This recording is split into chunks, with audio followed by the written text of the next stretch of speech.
The Clemson Tigers lose again. Is Dabo Swinney's relevance essentially finished? You're talking ball with the ACC squad.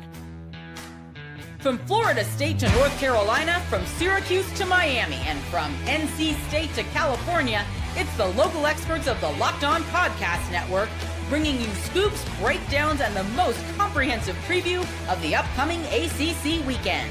Hang on, it could get loud, it could get heated, and it will definitely be fun. Squad up, you're part of the ACC squad. The ACC has been turned upside down, and the squad is assembled. So you've got the conference is adding 9 conference games and a minimum 10 Power 4 opponents. You've got Clemson, everybody's preseason pick to win the ACC, essentially eliminated already, 2 games into their conference schedule. Thank you so much for making the ACC squad your first listen. We're available free wherever you get your podcasts. We're free on YouTube. We're part of the Locked On Podcast Network, your team every day. This episode is brought to you by Mazda. Like our players, we sweat every detail because when you make every move count, pulling off the unexpected is only the beginning. Stay tuned later for highlights in this week's Moving the Game Forward. Mazda, move and be moved. I am Alex Dono from Locked On Canes. On this episode of the squad, we got Isaac Shade from Locked On Tar Heels. We got JJ Jackson from Locked On Blue Devils. Kenton Gibbs from Locked On Wolfpack. And all right, Kenton, 34-20, the Syracuse Orange beat the Clemson Tigers, 34-21, I should say, in Death Valley. What? Dabo Swinney had melted down before that game, pointing everyone to his resume. We've won 8 of the last 10 ACC championships. If Clemson's tired of winning, they can get rid of me. And then Clemson goes out and does that in a game where, and best of recovery to Steve Angeli, the Syracuse starting quarterback suffers, unfortunately, a season-ending injury in the third quarter. Ricky Collins has to come in. Never really felt close for the Clemson Tigers. I mean, Kenton Gibbs is we talked about it the last couple of weeks, the alarm bells at Clemson, but is this now becoming something that will define perhaps the end of the Dabo Swinney era at Clemson? This is the nail in the coffin. What? This is the nail. I'm being very serious right now. Wow. I know people are going to say, or actually, let me not say this is the nail in the coffin. This ain't the last moment. Let me not say that. But this is an important domino. This is an inflection point at which we will look back and say, what are the 2 to 3 defining moments? This may be the second to last one. I have talked about this on this show, and I will say it again. Dabo is doing that thing where it's everybody else's fault. Oh, I can't, they've won so much under me. I can't be wrong. Why is that? Why is that? What does that mean?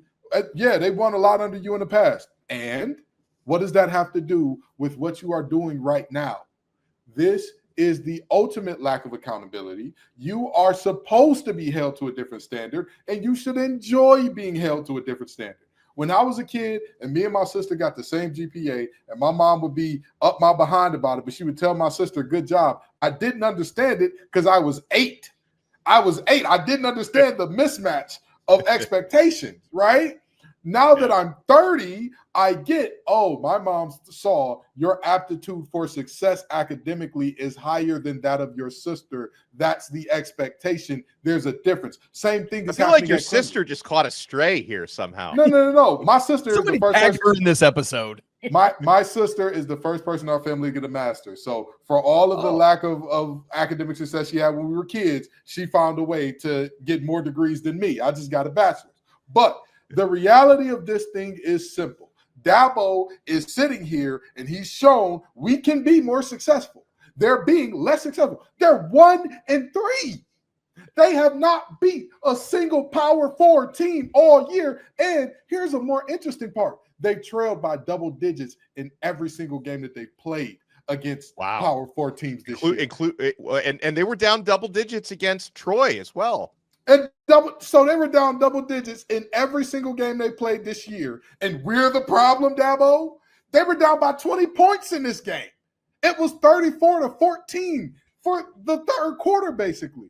And you're going to sit here and tell me that we've got the problem, and the media is the problem, and Tyler for Spartanburg is the problem, and JJ Jackson is the problem, Isaac Shade is the problem, Alex Dono is the problem. Is everybody but Dabo. This is I take it back saying it's the nail in the coffin, but this is one of the biggest inflection points that when we look back and say, what are the moments that characterize Clemson's downfall? This will be it, because this is something that I will give Florida State their credit. They turned around their cultural route in what seems like a year. Clemson, you've got to do the same thing.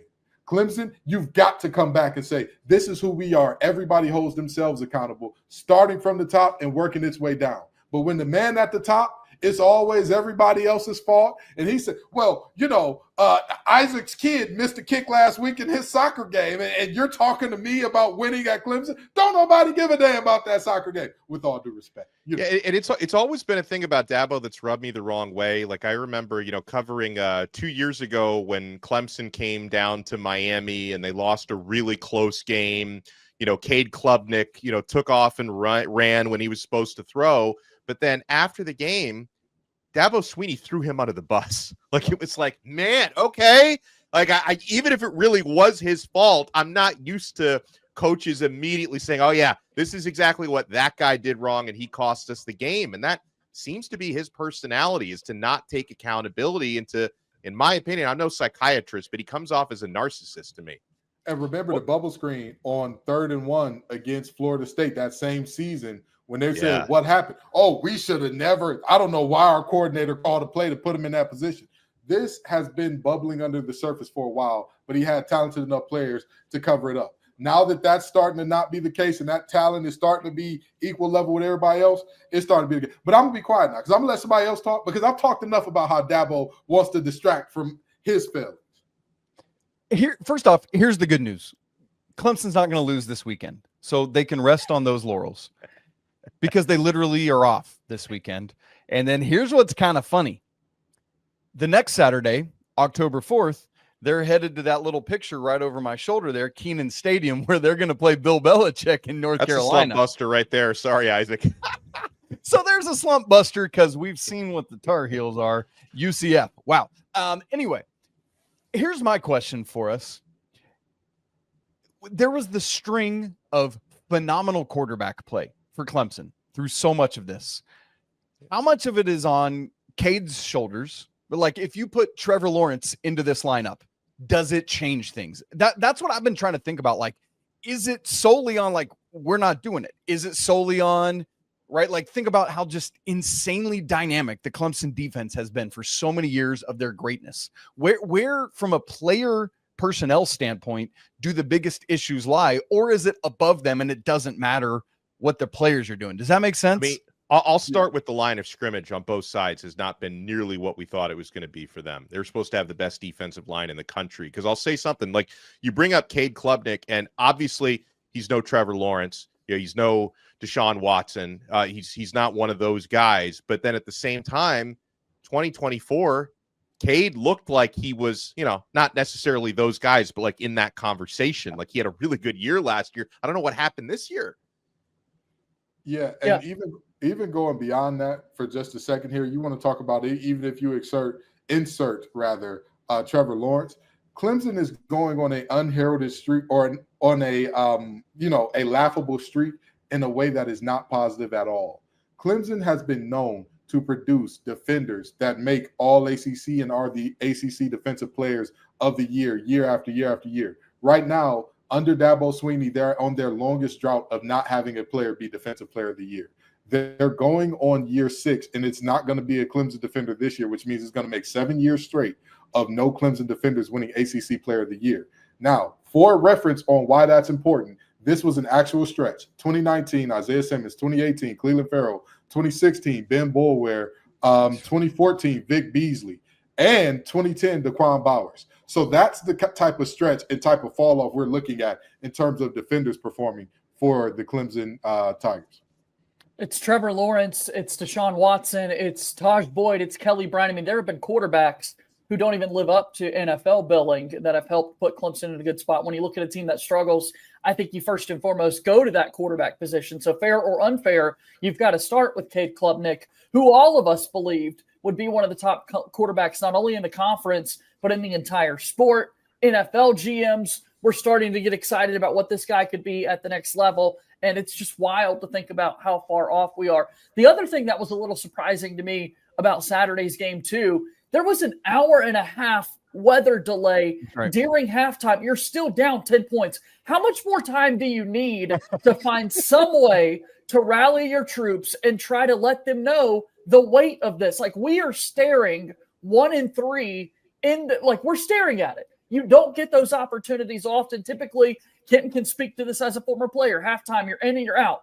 They had an hour and a half to try and clean things up, only down by 10 at that point, and still came out so flat in the second half. Really embarrassing.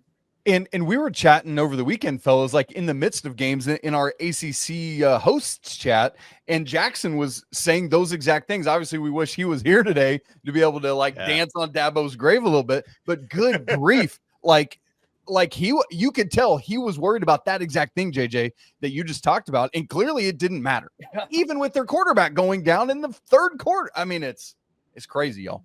I'm starting to think that Dabo's losing his touch as a motivator. I'm starting to think that he is running into problems that, again, it's not easy to come back from. And again, this is why I give so much credit to what Norvell is doing this year, because so often when I see a coach lose the culture, that's over. It's over. You don't come back from that. When the culture is established as something different than what it's been for years, it's over. But Dabo has to publicly go out and make it all on me, put it all on me. It's all about me. It's all about what I've done wrong. I need to be better. Or else this team is going to continue their streak of 1-3 and getting worse. They're going to continue that no ACC defensive player. They're going to continue all those bad things that you don't suspect of Clemson in the 2010s and 2020s. Well, coming up next, I'm going to give all of us an opportunity to amend the things that we said about a month ago right before the season started, because I think all four of us in some way, shape, or form had Clemson in the ACC championship game. Not saying it's impossible, but at 0-2 in conference, probably not happening for Dabo this year. So who do we see in the ACC title game come December in Charlotte? And the ACC has now revolutionized their scheduling. They're copying what the other Power 4 conferences are doing. However, nothing's easy in the ACC. We'll explain. You want to keep it locked right here. We're only getting started on the squad. Folks, it's almost the weekend. And it's time to look back and check on this week's MVP in Who Delivered, brought to you by DoorDash. Just like you can win every Saturday with DoorDash Streaks, saving more every time you order, these players delivered when it mattered most. Let's break it down. Well, for the Miami Hurricanes, Ruben Hurricane Bain delivered in a big way. Highest graded defensive player in the country, highest rated defensive lineman, I think, for the fourth straight week. When the pressure was on, Ruben Bain, Miami edge rusher, came through, no hesitation, no delay. And if you've been watching week after week, you know that performance was not a fluke, Bain against Florida. Bain is on a streak. And just like Ruben Bain delivered for the Hurricanes, DoorDash delivers your Saturdays. With DoorDash Streaks, you save every Saturday you order.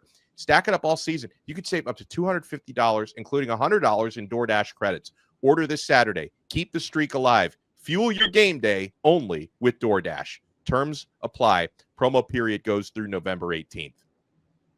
Friends, we're also brought to you by FanDuel. The NFL season is here. College football's in full swing, and FanDuel is making sure you're ready for kickoff with a can't-miss offer. Right now, new customers can bet just $5, and if your bet wins, you'll get $300 in bonus bets to use across the app. I love using FanDuel because it fits however you like to bet. Player props, building a same-game parlay, even jumping in live as the action unfolds. It makes every game more exciting, whether you're watching your team or just keeping an eye on your fantasy lineup. It's quick, easy, and it's the best way to add a little more energy into your Saturdays and Sundays. So are you ready to play? Download the FanDuel app now by visiting FanDuel.com to get started. That's FanDuel.com to place your first $5 bet. Thank you for making the ACC squad your first listen and your first watch.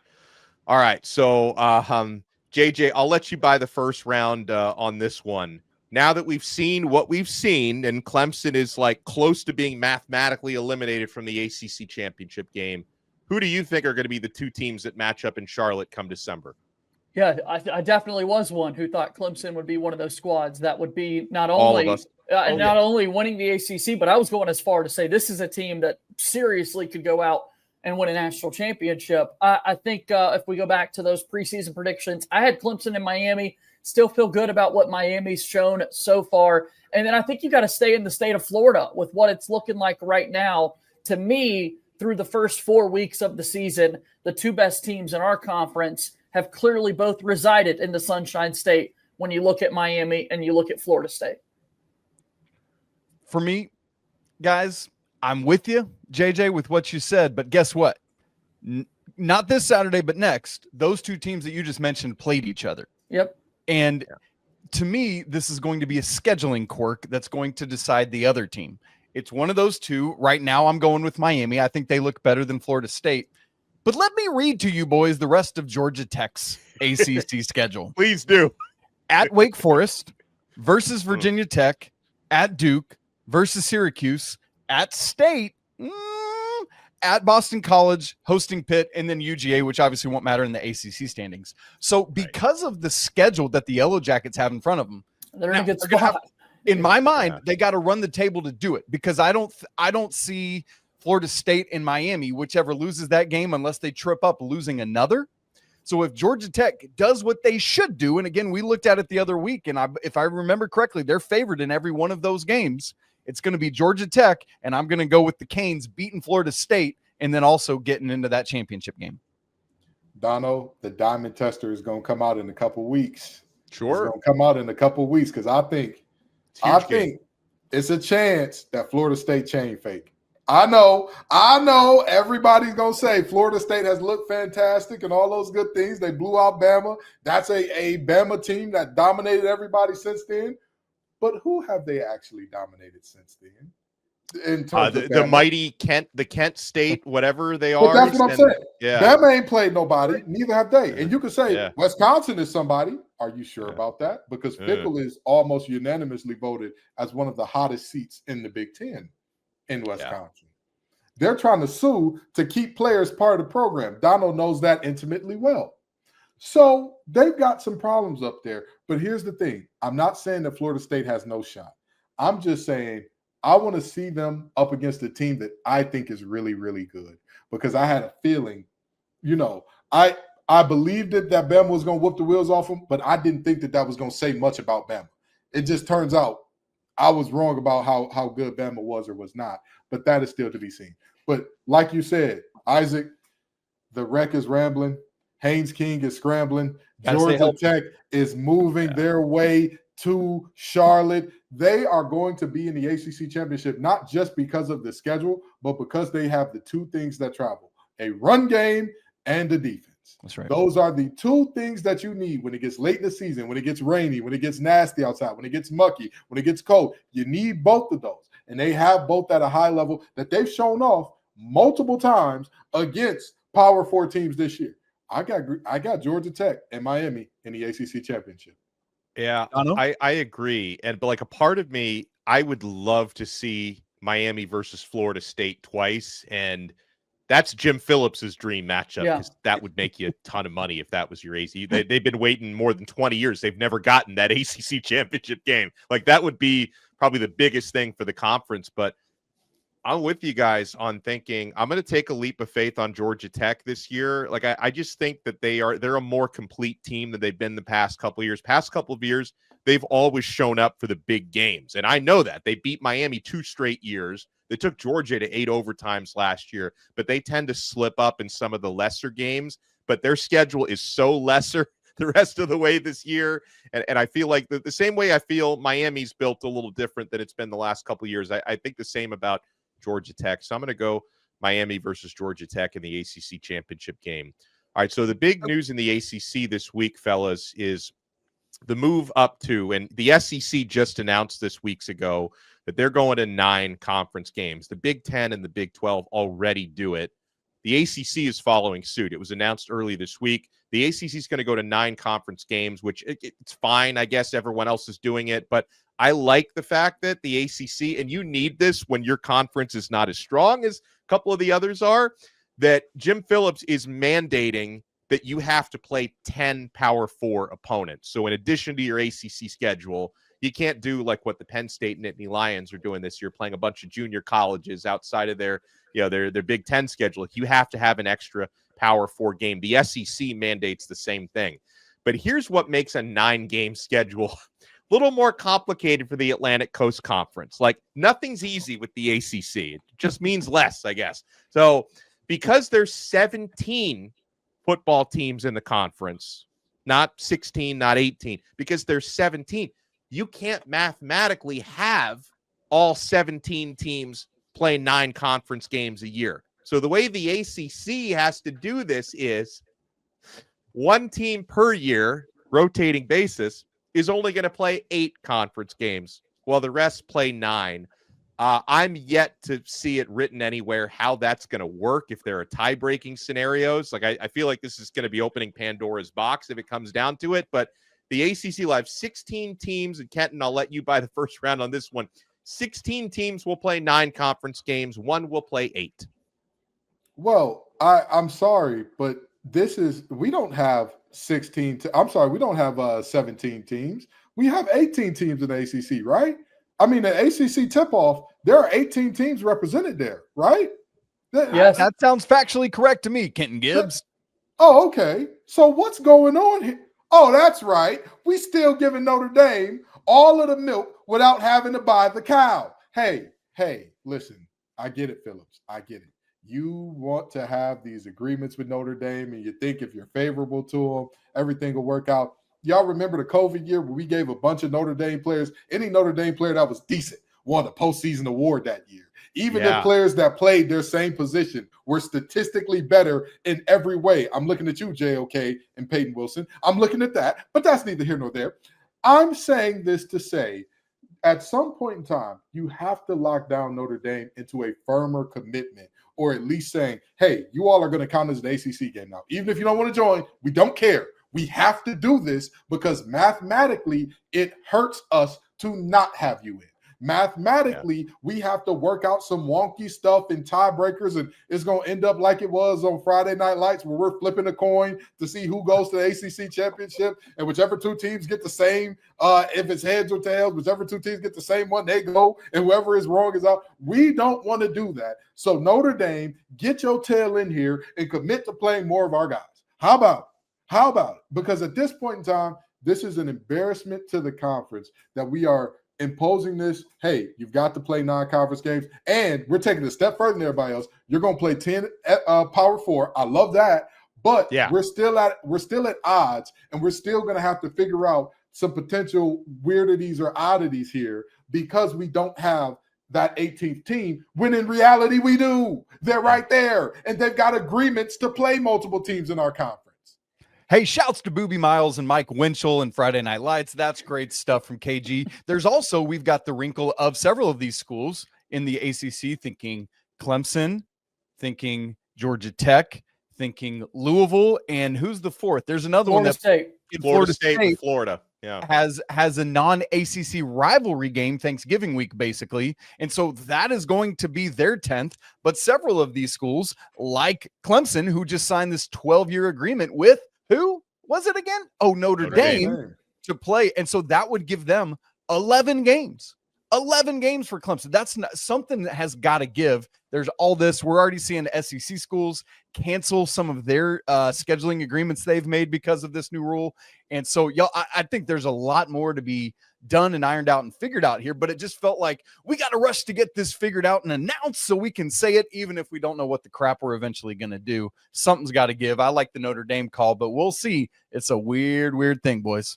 The point you're making, Kenton, is that we have seen this, that in 2020, during the COVID pandemic, there was a 10-game schedule where Notre Dame played all 10 ACC games. The ACC honored them. So many players got recognized as all conference selections, yada, yada. They've done this before. If you're Notre Dame, you've done this. You've experienced life in the ACC, and you do it in every other sport that's out there. It's super easy. And look, it just, at the end of the day, like we're talking about, the math doesn't math with 17. And I like it when it does.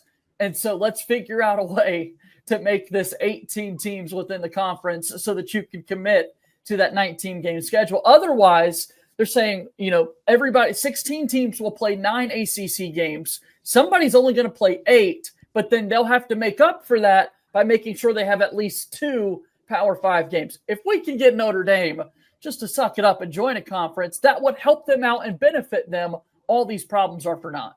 Well, that's my thing, JJ. I don't even need them to join the conference. I need the ACC to grow a spine and say, you know what? If you're going to sign all these agreements and do all this, you're part of – we're going to consider you part of our conference schedule now so that we no longer have to do all this figuring out and all that. And – I either want them in or I disagree with you on that, Kay. I either want them to be in or out. Like I don't need them to get more of that milk for free, like you were saying. Well, here's my biggest thing. They've already signed the agreements and they've already said, well, we're going to play the bigger brands more. The other part of them in this agreement that I would like, even if you don't want to join as a full member, you still have to play a rotation of these teams instead of picking specifically the biggest brands, because that's not fair to Miami. That's not fair to Clemson. That's not fair to Florida State. That you're going to have to play one of the most powerful teams, one of the most powerful brands in all of sports, not just college football, not just America, in all of sports, Notre Dame is, and you've got to play them, and that won't count towards your 9. What? What are we doing here? That won't count towards your 10 for Power 4 teams. What are we doing? Hey, why are we so caught up on adding somebody? Why can't we just like kick out let's get rid of Boston College or something like that? That seems like clearly the reasonable choice. Go to the curb. Yeah. Addition by subtraction. That's where I'm at. See what happens when you don't join AJ Black? Exactly. See what happens? We wanted you to join, AJ. We were asking. But no, I will be okay with getting rid of Bill O'Brien. Getting rid of BC altogether is a different story. Okay, let's hold our horses here. All right, fine. Well, somebody's got. Are we keeping Stanford just for the GPA? Like, look, I know they just got in, but do we really need you? NC State let that happen. I blame Kenton and Grayson for that one. I'm sorry. I like Cousin Kyle and Cousin Stanford being in the mix. Say what you want. Say what you want. Call me a bad guy. I like them being here. I love SMU being here. That makes my heart smile. So you're never going to get me to apologize for that. If I've got to apologize for the Pony Express to be here, it'll be a cold day in hell. It'll be a cold. Well, let's talk about some Week 5 games when we come back. I'll steal the phrase from Kenton Gibbs. I think we're going to find out if the Florida State chain is for real this Friday night. You want to keep it locked right here. We're not done yet on this brand new episode of the ACC Squad. This episode is brought to you by Mazda's Moving the Game Forward. For those who believe it's not just about playing the game, it's about redefining it. There are moments that do more than just put points on the board. They move crowds, they move culture, and they keep moving the game forward. I got to say, Justice Ross Simmons, receiver at Syracuse, keeps making plays after plays. He scored 2 touchdowns against Clemson. All he does is catch touchdowns. He moved the game forward, guys. When you follow what moves you, the unexpected is only the beginning. And just like there's more to every highlight, there's more to a Mazda vehicle. Mazda, move and be moved. Thank you for making the Locked On ACC Squad your first listen. For your next listen, make sure you check out our other shows. Kenton Gibbs not only hosts the regular Locked On ACC with me, he also hosts Locked On Wolfpack with Grayson Boone. Does an awesome job. JJ Jackson on Locked On Blue Devils, covering all things Duke. And Isaac Shade covering all things Belichick and all things UNC basketball. He also hosts Locked On College Basketball with Andy Patton. They do a fantastic job right here on the Locked On Podcast Network. Your team every day. Now, Kenton, I am, maybe you guys disagree, but I am expecting Florida State to go into Charlottesville on Friday night and win. I know they haven't played a real opponent since week 1, and maybe Bama wasn't expecting Florida State to play the way that they did, but they look so much more physical to me. And Tommy Castellanos looks like such a weapon, always moving the chains, staying in front of the chains. I think they're going to be able to have success on the ground against Virginia. Now, the catch is, I'm not saying it's going to be easy, because Chandler Morris, UVA's quarterback, he's having an awesome start to the year. He's got over 1,000 passing yards, an 8-to-1 touchdown to interception ratio. I think Virginia's going to have some juice at home on a Friday night. I just think Florida State looks better and more physical to me. I don't know what to do with the spread, because it's Florida State -6.5. I thought that number would be a little bit bigger. I think they win by 7 to 10 points on this one. Isaac, what do you think? Yeah, I agree with you, Dono. I think Virginia has shown some proclivity on the offensive side of the ball, but I'm still waiting to see if it's for real. That was something, actually, we were having a debate about that in our Locked On Tar Heels Discord over the weekend because nobody was watching our game anymore as UCF pounded the Tar Heels into the ground. But we're trying to figure out, like, is Virginia, I think they were one of the teams along with Stanford that coming into the season where, like, they're in Virginia Tech, like, they're not going to have anything. But I feel like so far, at least the Virginia offense has looked better than I thought it would be.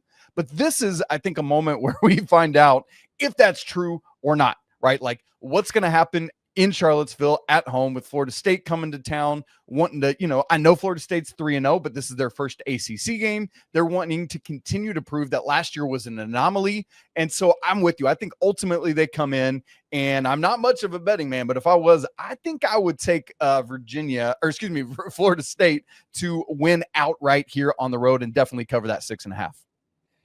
Do you see how much fun Gus Malzahn is having again as an offensive coordinator only and not having to worry about being a head coach anymore? I mean, the Auburn alum in me is having all the throwbacks and flashbacks watching this guy. This past week, I know it was Kent State. I understand that. Golden Flashes, by the way. I got that wrong earlier. 498 rushing yards for FSU, 775 yards of offense. They did it against 8 rushing touchdowns. They've just done it offensively all season long. I am excited to see how they continue to play. Looking forward, I hate to be the guy that's already looking ahead to that Miami game. Yes, Chandler Morris has had a good year for Virginia. I don't see them being competitive with FSU whatsoever this weekend. Dono, I think that multiple chains are going to get the diamond tester within the next 2 weeks. I think multiple chains, we're going to put that beep up. I'm going to stay quiet about the teams, but I have plans that I cannot tell you. The haters will foil. Okay. But I will say this. UVA offenses, they're high powered.